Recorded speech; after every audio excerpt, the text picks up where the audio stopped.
Iya. Kita datang ke, coba baca Matius 23 ayat yang ke-23. Matius 23 ayat 23. Ayat 23. Celakalah kamu hai ahli-ahli Taurat dan orang-orang Farisi. Ya. Celakalah hai kamu orang-orang Farisi dan ahli-ahli Taurat. Lanjut. Dan orang-orang Farisi. Hai kamu orang-orang munafik. Sebab persepuluhan dari Selasi. Adas manis dan cinta. Kamu bayar. Tetapi yang terpenting dalam hukum Taurat. dari hukum Taurat.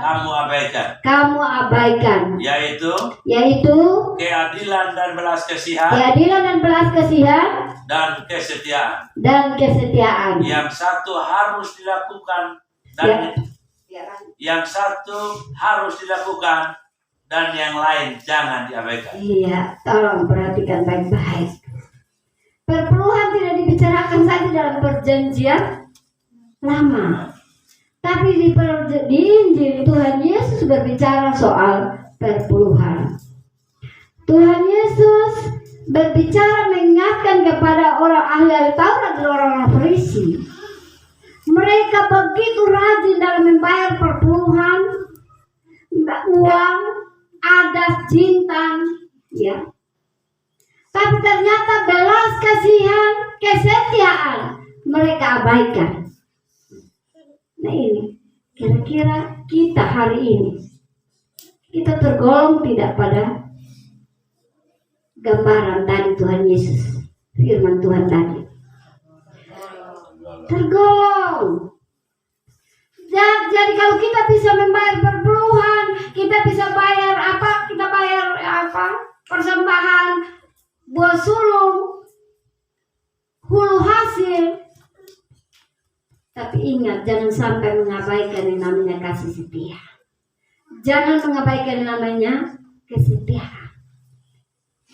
Jadi kalau melakukan yang satu, semua harus dilakukan. Tuhan Yesus datang menyempurnakan hukum Taurat, menggenapi hukum Taurat. Berarti harus lebih daripada yang dilakukan. Semakin disempurnakan untuk kita lakukan persembahan-persembahan yang ada, yang telah menjadi ketetapan. Kasih setia berarti kita harus punya kasih. Ya. Sehingga tadi saya bilang ketika Roh Kudus mengajar saya tentang persembahan. Ketika saya panen, waktu itu panen hampir 400 black. Ya, keseluruhan perpuluhan, ketika ukur perpuluhan di ruang desa paling tumpah di lantai waktu itu. Ada ruangan yang saya tumpah taruh di lantai, tidak pakai karung, diinginkan taruh di lantai. Dan waktu itu ketika ukur perpuluhan untuk kas keluar, terus Roh ajar saya, ingat, engkau kas keluar perpuluhan tinggal 90, engkau harus ada di 90 itu ada bagian janda, ada bagian anak yatim piatu, ada bagian orang asing, ada bagian orang tua jompo, ada bagian yang tak terduga. Saya bilang, Tuhan, luar biasa. Bagian orang tua, selain perpuluhan, bagian orang tua. Terus waktu itu ada firman Tuhan buat saya di Matius kali Markus dia begini. Jangan sampai engkau mengatakan bahwa berkat-berkatmu engkau pakai untuk pelayanan dan engkau mengabaikan orang tua punya hak. Jadi yang ada pada kita hitung-hitung ini kalau diikutin secara baik, kita bisa bilang standar tertinggi adalah 50% buat kita. Tapi standar paling rendah itu berapa? 20%. Tapi ingat, tidak akan berkekurangan, tidak akan habis sekalipun masa sukar sulit.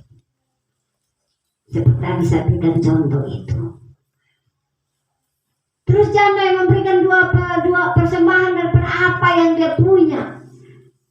Kira-kira dia dipuji oleh siapa? Dia mendapat pujian dari sorga, dari Tuhan Yesus.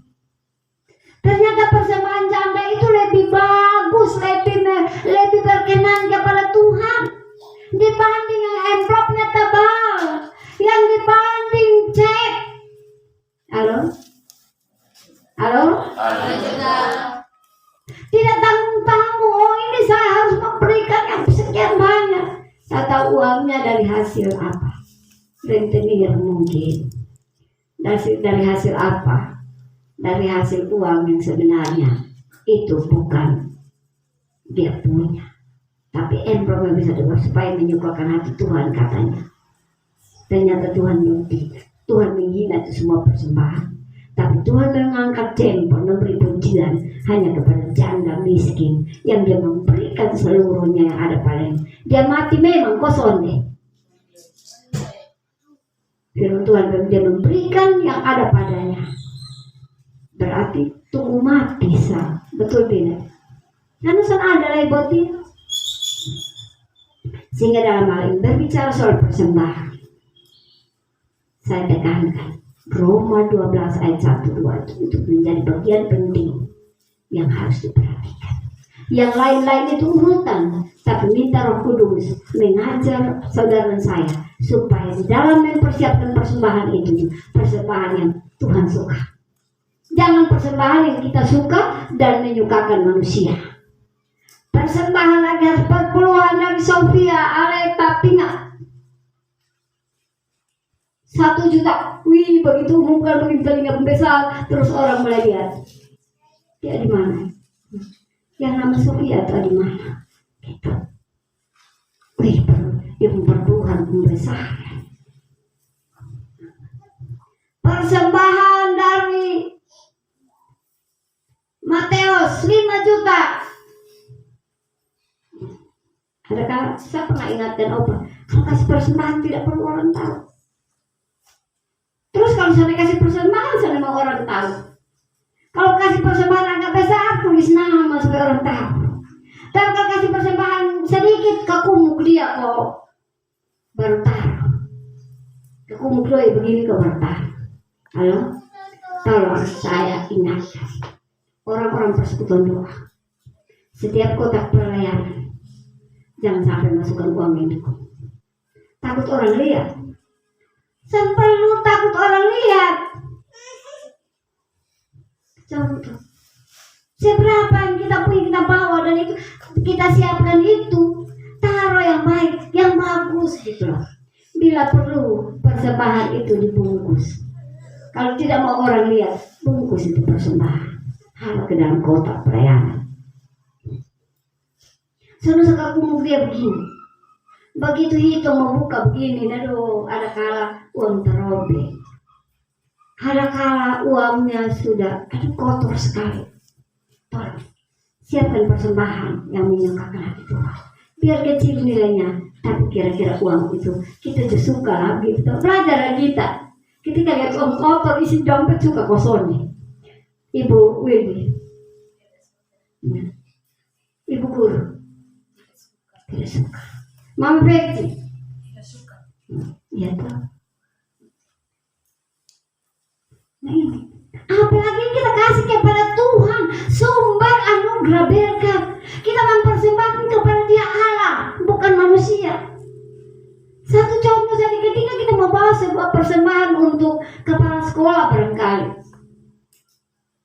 Ya, paling tidak kita lihat yang baik. Atau salah satu tamu yang datang, kita tergerak untuk memberikan dia sebuah persembahan atau sebuah hadiah. Pasti kita lihat habis, lihat lagi, betul tidak? Kira-kira ini dia terima, dia suka atau tidak? Ini soal. Begitupun dengan persembahan, ini hal kecil. Ini hal kecil tapi hal yang perlu diperhatikan karena ini hal yang sangat mulia. Kalau kita melakukannya secara benar dan baik. Halo? Halo juga. Jadi bukan karena kita suka uang persembahan hanya untuk pelayanan. Jadi uang itu mau bagi model ke manapun bawa saja, jangan. Halo? Halo juga. Jangan. Tapi bawa itu siapkan. Lihat. Kalau rasa itu tidak layak untuk dipersembahkan, lebih baik bawa hidupmu, bawa tubuhmu saja. Dia Bapa yang tahu. Amin. Amin. Halo? Halo juga.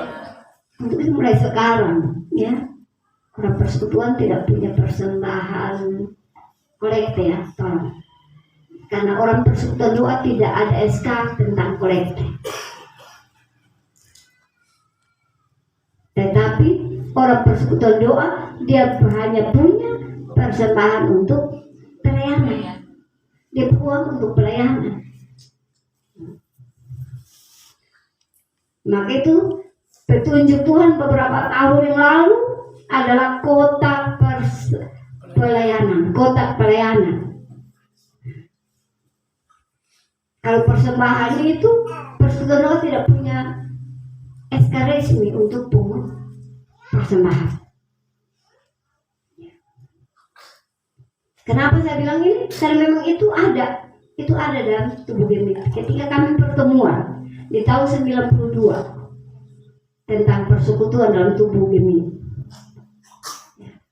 di gereja Benino. Bahkan itu akhirnya juga persembahan, ya, persekutuan yang pakai persembahan itu persembahannya harus langsung masuk ke gereja. Dan memang kami tidak pernah pakai persembahan karena dengan peraturan. Kami melayani tidak pernah pakai persembahan. Kami rogoh saku sendiri, kami rogoh dompet sendiri. Pak Dila mereka tahu, Pak Samuel mereka tahu. Tapi ketika berjalannya waktu kami ada di mana, Bima ya Pak Samuel, Tuhan mulai mengarahkan untuk kami harus buat kotak pelayanan. Maka kotak pelayanan itu baru terlaksana belum lama juga. Itu pernyataan Tuhan itu dari tahun 97 Pak Prona, sampai tahun 2000 sekian, 2000 berapa terlaksana yang mulai dibuat. 2012 berarti baru 10 tahun. Itu pun ada yang baru lakukan, termasuk kami juga otak baru bikin belum lama, baru 3 tahun ini. Karena apa? Berbicara soal uang ini, kita berbicara soal mamon. Sehingga Lukas mengatakan bahwa jangan sampai kita tidak jujur dengan hal mamon. Jadi dengan uang ini saja kita harus jujur. Sehingga saya ingat ada hal yang dimuat di FB bahwa uang bilang gini, beta tidak akan masuk neraka dan tidak masuk surga. Tapi manusia ini terlalu bodoh. Bayangkan uang itu bisa bilang manusia bodoh, gitu loh. Itu bahasa di Facebook begitu. Tapi tidak perlu saya ikutin itu kan itu. Jadi di dalam kebenaran firman Tuhan, jangan sekali-kali melakukan hanya salah satu saja, sementara ketetapan yang lain diabaikan. Jangan sampai kita melakukan hanya satu ketetapan, tetapi ketetapan yang lain kita abaikan. Yaitu kita rajin membayar persembahan, persepuluhan, persembahan khusus, persembahan nacar. Ya. Tolong persekutuan, anak-anak persekutuan di PDGI, perhatikan baik-baik. Kalau ada pelayanan, tidak usah mengatakan, oh ini bebannya berat, ini anak ini Fadil hari ini ada di sini, ya papa mamanya bungkus nacar supaya kita berdoa dan nanti bawa taruh di gereja. Nacar kita minta untuk Tuhan sembuhkan dia. Itu tidak tercatat dalam Alkitab. Amin. Halo? Halo juga. Maka firman Tuhan berkata, kalau mau bernasar, pikir baik-baik, ulang-ulang sampai matang. Baru bernacar, karena nacar itu harus dibayar. Tapi sekedar bernacar, pikir itu baik-baik. Karena itu sangat-sangat berbahaya. Halo? Nacar itu adalah bahasa Alkitab nacar. Kalau bahasa saya hari ini saya begini, buat perjanjian. Buat perjanjian dengan Tuhan itu berdoa supaya benar-benar Roh Kudus mantapkan itu dalam hidup kita, baru ungkapkan itu kepada Tuhan. Halo? Halo juga. Baru ungkapkan itu kepada Tuhan. Contohnya ketika Tuhan stop, Roh Kudus apa? Siapa dulu Pak? Ini yang benacar ini terus datang. Ya? Yefta, oh ya. Ketika Yefta bernacar, kalau aku menang Tuhan di peperangan, maka ketika aku pulang dan ketika ada saksi apapun juga yang saya melihat di ambang pintu saya, itu akan saya persembahkan kepada Tuhan. Halo? Halo. Apa yang dilihat? Jawab cepat. Anak gadisnya. Anak gadisnya yang masih perawan. Satu-satunya anaknya. Halo? Halo juga. Baca akan mengerti. Dan bahkan di sana ada juga penekanan tentang bernacar. Jadi jangan sampai berdoa ke seorang sakit perut, dia bilang pegang nacar mama, kalau kita berdoa. Nah, itu salah. Itu salah, itu tidak benar. Karena nacar itu adalah membuat perjanjian dengan Tuhan. Bukan bawa persembahan untuk sogok Tuhan ke Tuhan kasih mujizat. Tuhan jawab orang punya pergumulan. Tidak. Dengarkan itu baik-baik. Ya, halo. Kita bangun menyanyi dulu. Banyak yang sudah mulai sayup-sayup. Ya, oke, kita bangun berdiri. Kita angkat pujian bersorak-sorai, hai orang benar.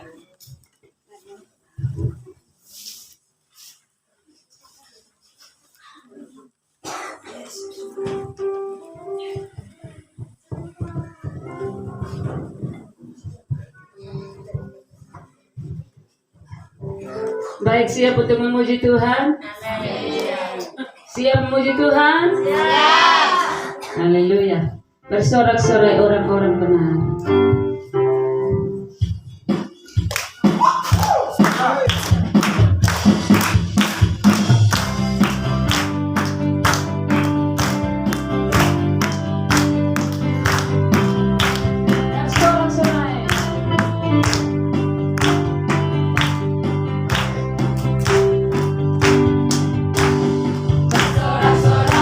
Orang-orang benar yang dalam Tuhan.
sama apa-apa doang.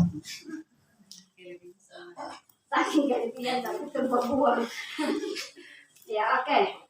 Baik, kita lanjut. Jadi kalau kita lihat pembacaan Matius 23 ayat 23, Tuhan Yesus tidak mewajibkan untuk bayar perburuan. Halo? Salah kebenaran. Tapi perburuan itu harus dibayar. Perburuan harus dibayar, tapi Tuhan Yesus tidak mewajibkan. Coba baca ulang Matius 23 ayat 23. Ayat 23. Celakalah kamu, hai ahli-ahli Taurat dan orang-orang Farisi, hai kamu orang-orang munafik, sebab persepuluhanmu dari selasi, adas manis dan jintan kamu bayar. Tetapi yang terpenting dalam hukum Taurat kamu abaikan, yaitu keadilan dan belas kasihan dan kesetiaan. Iya. Yang satu harus dilakukan dan yang lain jangan diabaikan. Iya. Jadi Tuhan Yesus tidak mewajibkan tentang perburuan, tapi perburuan itu wajib untuk kita bayar. Tapi yang Tuhan Yesus tekankan, kalau lakukan membayar perburuan, maka dalam hidup ini harus memiliki yang namanya keadilan, memiliki kasih, memiliki belas kasihan, memiliki kesetiaan. Jangan sampai ada yang hanya kita fokus kepada membayar perburuan, karena yang ada di kitab otak adalah bayar perburuan supaya kita diberkati. Kita tanam, kita investasi di surga supaya kita dapat. Kita boleh. Bisa benar, tapi bisa juga tidak benar. Ya. Jadi bukan kita menginvest kalau bahasa melehati berarti kita menaruh, kita tanam di sana. Tetapi dalam Lukas mengingatkan kepada kita untuk Matius memperhatikan supaya bukan hanya satu saja yang kita perhatikan, bayar perburuan, persembahan-persembahan yang kita siapkan, tapi kita tidak hidup dalam kesetiaan. Kita tidak memiliki kasih. Kita tidak punya kemurahan. Kita tidak punya kesabaran. Ya. Kita tidak punya keadilan. Ya. Ini hal-hal yang penting yang perlu kita perhatikan. Ya. Kita baca Galatia 3 ayat 24-25. Tapi yang terpenting tapi yang terpenting dalam kehidupan kita adalah transformasi hati, ya. Jadi hati kita yang perlu diperhatikan sehingga menjadi persembahan yang baik. Ya, Galatia 3 ayat 24. Jadi hukum Taurat adalah penuntun bagi kita sampai Kristus datang. Iya. Supaya kita dibenarkan karena iman. Iya. 25. Sekarang iman itu telah datang. Karena itu kita tidak berada lagi di bawah pengawasan penuntun. Iya. Halo? Halo juga. Iya. Jadi hukum Taurat itu menjadi penuntun sampai dengan kedatangan Tuhan Yesus.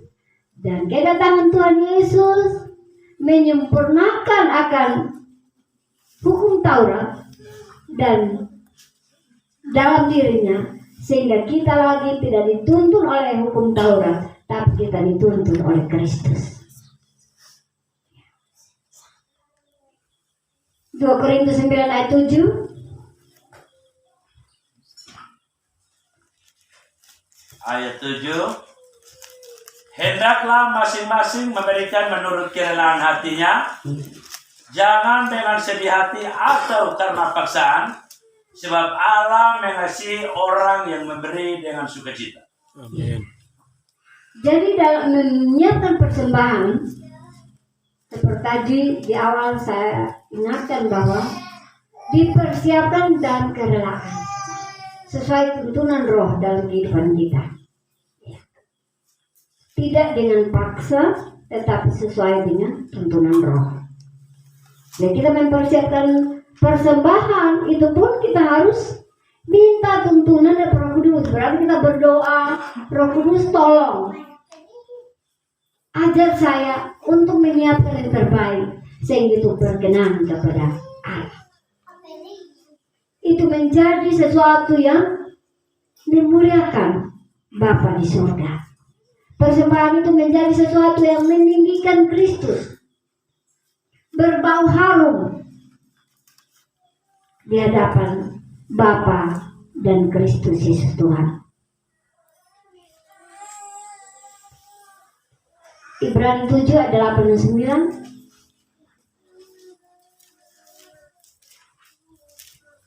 Ayat 8-9, Ibrani 7 ayat 8. Dan di sini manusia fana menerima persepuluhan, dan di sana ia yang tentang dia diberi kesaksian bahwa ia hidup. 9. Maka dapatlah dikatakan bahwa dengan perantaraan Abraham dipungut juga persepuluhan dari Lewi yang berhak menerima persepuluhan. Iya. Jadi firman Tuhan mengajarkan kepada kita bahwa sesungguhnya manusia berhak menerima persepuluhan, dan Abraham boleh memungut persepuluhan, dan itu diperuntukkan kepada bangsa suku Lewi. Dan suku Lewi ini adalah orang-orang yang bekerja di kemah Tuhan, orang-orang yang bekerja di dalam bait Allah. Ya, jadi memang satu hal yang juga ketika saya masih jadi ketua BPTGC, sempat juga saya angkat itu, yang bekerja di bait Allah, khususnya di gereja pada zaman akhir ini. Suku Lewi yang ada di gereja zaman akhir ini kira-kira yang mana-mana? Ini perlu kita tahu tuh. Perlu kita tahu, sebenarnya perlu jemaat tahu gitu. Yang mana-mana? Bapak Suni, suku Lewi kalau di ini untuk gereja di zaman sekarang, yang mana yang ada di gereja Tuhan? Pendeta, wakil ketua, Ya, bendahara, sekretaris. itu. Ya, karena saya Terus yang apa nggak ada. pengajar ada bagian dengan ini Pengajar saja. ada lagi satu. Tiga J. Pak. Berapa 3 jam tidak? Kalau di sana. Pengajar itu Pak sudah Pak. Kalau di sana ya. Ternyata yang lain, penatua yang lain sama yang lain, 1 tahun 1 kali. Kalau gereja besar mungkin uangnya agak besar. Kan gereja kecil uangnya 100.000 di zaman sekali, contoh 1 tahun. Saya angkat waktu itu, ternyata semua yang duduk di depan harus dikasih gaji. Dan di situ peraturan tidak seperti itu. Oke, tapi saya rasa saya tidak terima baik lah. Yang kerja paling banyak siapa? Kita semua kerja, ya kan? Kita semua kerja. Tapi kenapa ketidakadilan ada di dalam gereja Tuhan? Adil tidak? Tidak adil. Sebentar tadi bilang keadilan, harus ada keadilan. Jangan mau bayar perpuluhan, bayar hulu hasil segala macam, terima perpuluhan hulu hasil. Tapi ketika kita bicara soal keadilan, kenapa Tuhan Yesus menekankan yang pertama keadilan, kasih setia, kasih belas kasihan, kesetiaan, keadilan. Di manakah keadilan itu? Halo? Di manakah keadilan itu? Berani angkat, ya kan? Jangan pakai dia, ya kan? Angkat hal itu karena lu banyak pelayan, lu senusa ikut sini karena lu tinggalkan pelayan terus, ya kan? Tidak ada keadilan. Berarti Tuhan Yesus bilang yang kita persembahkan yang satu itu tidak membawa kita berkenan kepada Allah. Halo? Ini kita saja nanti belajar masing-masing. Iya. Jadi sebenarnya perpuluhan itu adalah merupakan suatu ujian kepada kita, dan kita juga diminta untuk uji Allah. Ya tahu. Nah coba siapa berani uji Allah? Bilang Tuhan sampai baik, saya sudah kena tampil. Tapi kalau permasalahan sebenarnya Tuhan sampai baik.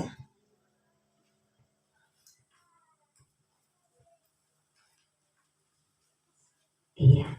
Jadi memberi persembahan ini kita bukan beri ke gereja, tapi kita beri kepada Tuhan. Halo?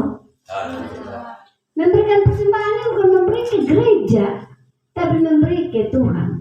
Siapa yang ada persembahan ke gereja? Berarti perlu bertobat. Persembahan kita semua pasti kita arahnya ke Tuhan. Sehingga kita ada yang punya prinsip begini, ini udah masalah pergunakan, yang penting berhati kasih ke Tuhan. Nah mau bikin persembahan seperti apa, silahkan. Yang penting berhati dipersiapkan untuk Tuhan. Ya betul tidak? Puji Tuhan, akhirnya diangkat dari namanya badan pengawas. Dan saya pernah duduk di badan pengawas itu 1 tahun kurang sedikit.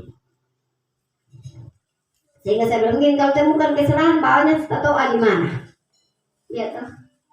Kalau temukan, waktu saya bilang kalau saya temukan terus itu bawahnya sampai di mana, mentoknya di mana. Kalau tentang hal dunia, menemukan kesalahan di bawah, pengadilan negeri, pengadilan tinggi, Mahkamah Agung, sampai dengan perkara. Ya toh. Sementara kalau temukan kesalahan dalam tubuh gereja itu dibawa kemana? Halo? Dan sehingga firman Tuhan mengatakan bahwa dan itu semua ada di hati kita, tidak terkecuali ada di ruangan ini. Persembahan selalu kita berkata kita bawa ke Tuhan. Untuk itu dengarkan baik-baik bahwa hidupmu sebagai persembahan sesuai dengan Roma pasal 12 tadi. Setelah itu minta Roh Kudus untuk ajar Anda di dalam memberi persembahan.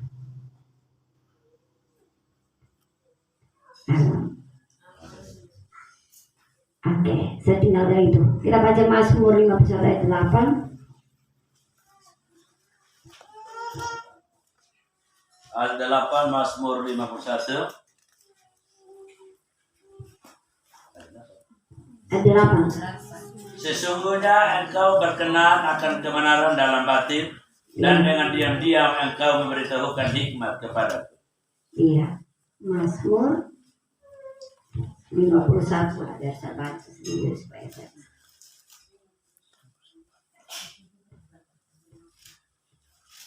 Hanya materi saya tidak bikin jadi ini, jadi saya harus.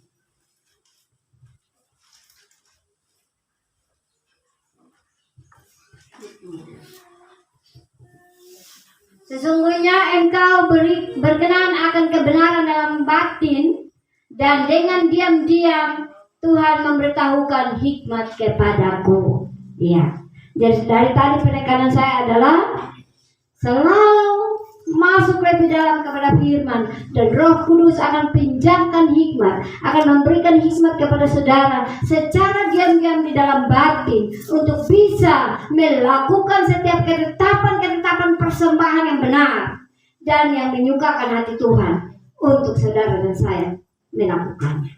Halo?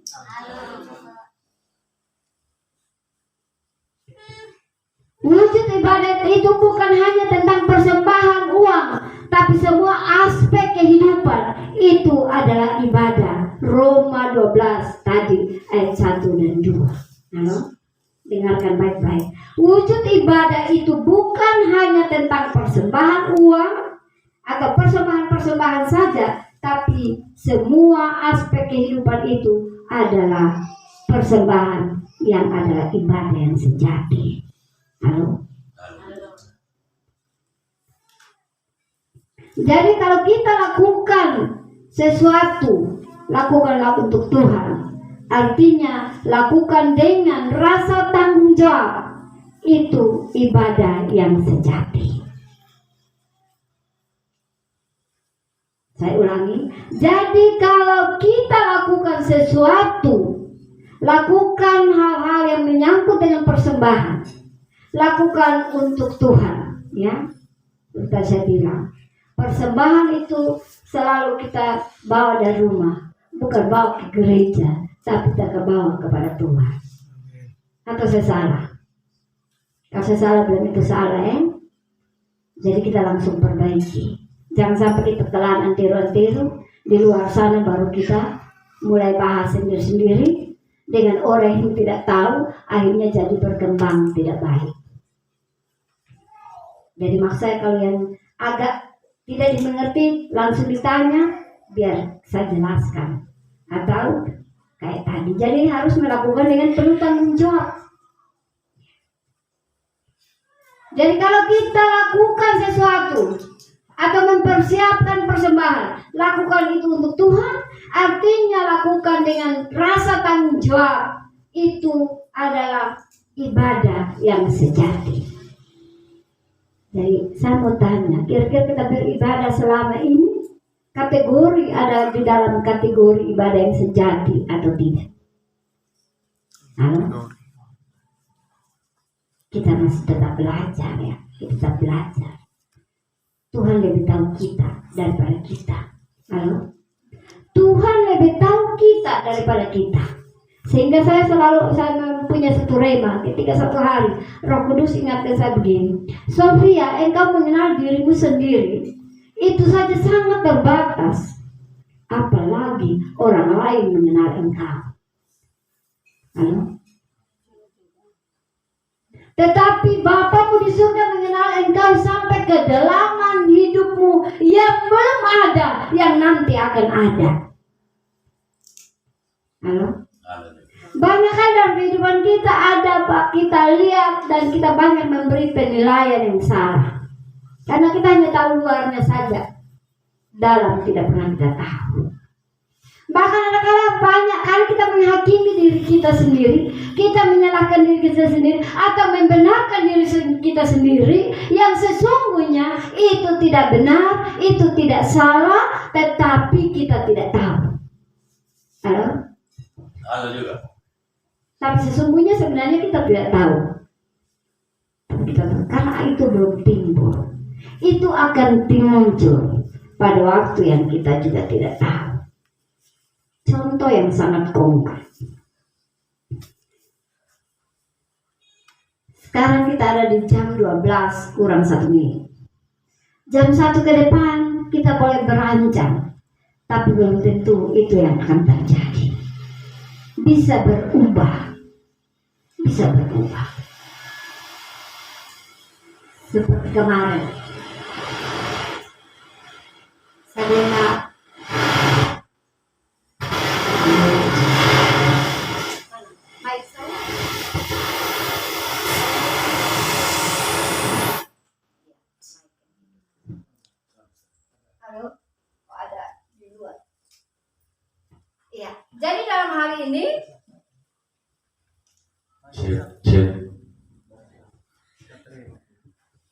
jadi dalam hal ini perhatikan baik-baik. Dalam Mazmur 57 8 ini, sesungguhnya Tuhan berkenan akan kebenaran.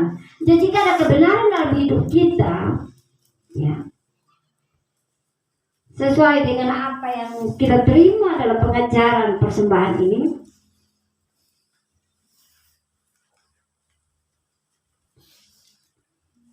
berkenan akan kebenaran dalam hati, dan dengan diam-diam Tuhan memberitahukan hikmat kepada kita. Ya, Tuhan tidak pernah teriak-teriak, tapi diam-diam Tuhan kasih pinjam itu hikmat buat kita. Jadi untuk itu berbicara soal persembahan, perhatikan itu. Boleh melakukan persembahan-persembahan yang kita lakukan untuk Tuhan, dan kita harus lakukan itu untuk Tuhan dengan dalam tanggung jawab yang penuh. Kita bertanggung jawab atas hartanya Tuhan. Yang ada pada kita punya Tuhan, maka kita harus bertanggung jawab atas hartanya Tuhan. Itu seringkali juga saya ingatkan anak-anak loh, ingat jangan lupa untuk mengeluarkan perpuluhan. Karena itu salah satu bagian yang memuliakan Tuhan dari persembahan hidup kita. Persembahan yang sampaikan dan kembali, orang-orang persekutuan dalam PDGI memberikan uang untuk pelayanan, untuk isi di kotak pelayanan, atau untuk persembahan ke gereja. Jangan suka kekumuk itu doi. Dia kotor na labai tukar dengan apa kok? Ya toh. Karena saya pernah ikut hitung uang persembahan di gereja besar yang ada di kota ini, hitung itu berjam-jam karena hitung puluhan juta. Tapi itu ada yang kotor yang minta ampun, baunya minta ampun, ada yang sobek juga ujungnya, ada yang hilang ujungnya, ada yang terobek di tengah dan segala macam. Kesian. Sehingga dalam hal ini persembahan itu kita harus menyiapkan yang terbaik, sekalipun kecil ukurannya. Tapi kalau kita siapkan dengan baik dalam pimpinan Roh Kudus, maka itu akan menyukakan hati Tuhan. Itu akan menjadi persembahan yang harum di hadapan Tuhan. Karena itu ikutan, ya, persembahan yang lain itu ikutan daripada hidup kita, tubuh roh dan jiwa kita. Jadi itu persembahan, dan kita akan pindah ke materi yang berikut. Persembahan saya tidak bicara panjang. Oh iya, saya kembali berbicara soal perpuluhan, tinggal sedikit. Perpuluhan tidak dipinjam pakai. Halo? Perpuluhan tidak dipinjam pakai. Perpuluhan pun tidak terbagi-bagi. Jadi berdoa supaya perpuluhan itu diarahkan ke mana? Ke suku Lewi, ke imam. Ya, kalau itu bahasa Alkitabnya. Jangan dibagi-bagi. Jangan bikin pertimbangan diri sendiri, pembenaran yang terbatas dalam hidup kita sebagai manusia. Tapi berdoa supaya dituntun oleh Roh Kudus. Perpuluhan tidak dipinjam pakai. Kalau kita baca dalam Alkitab, kalau kita orang pinjam perpuluhan, itu dia harus kembalikan dengan bukan 2 kali lipat, 20%. Ya, tidak salah ya, 20% ya, 20%. Ya, 20% pembelian. Contoh pinjam 100.000 harus kembali 120.000. Tapi sebenarnya Alkitab lebih baik tidak usah kita pinjam. Ya toh? Tambah 1/5 ya. Tambah 1/5 ya 20%. Ya, 1/5 dan 20%. Ya. Harus ditambah 1/5. Terus perpuluhan tidak boleh ditukar. Halo? Kalau perpuluhan tidak boleh ditukar, persembahan.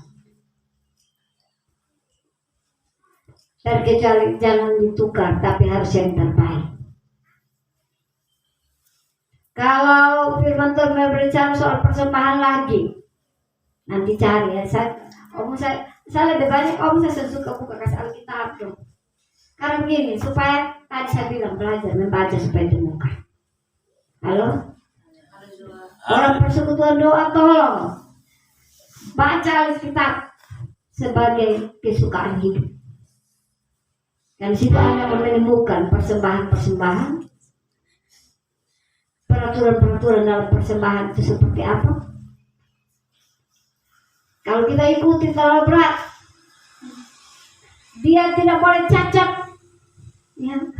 Persembahan tidak boleh cacat. Persembahan itu harus kudus. Nanti dibaca. Nanti hamba-hamba Tuhan yang lain kasih tahu. Saya tidak punya kemampuan untuk bisa ini, dan saya tidak tulis, saya hanya bawa saja untuk. Tadi saya bilang fisik saya bukan guru, jadi saya tidak terlalu memperhatikan itu ya. Jadi dalam hal ini persembahan sampai di situ. Dan kita akan masuk dalam materi berikut.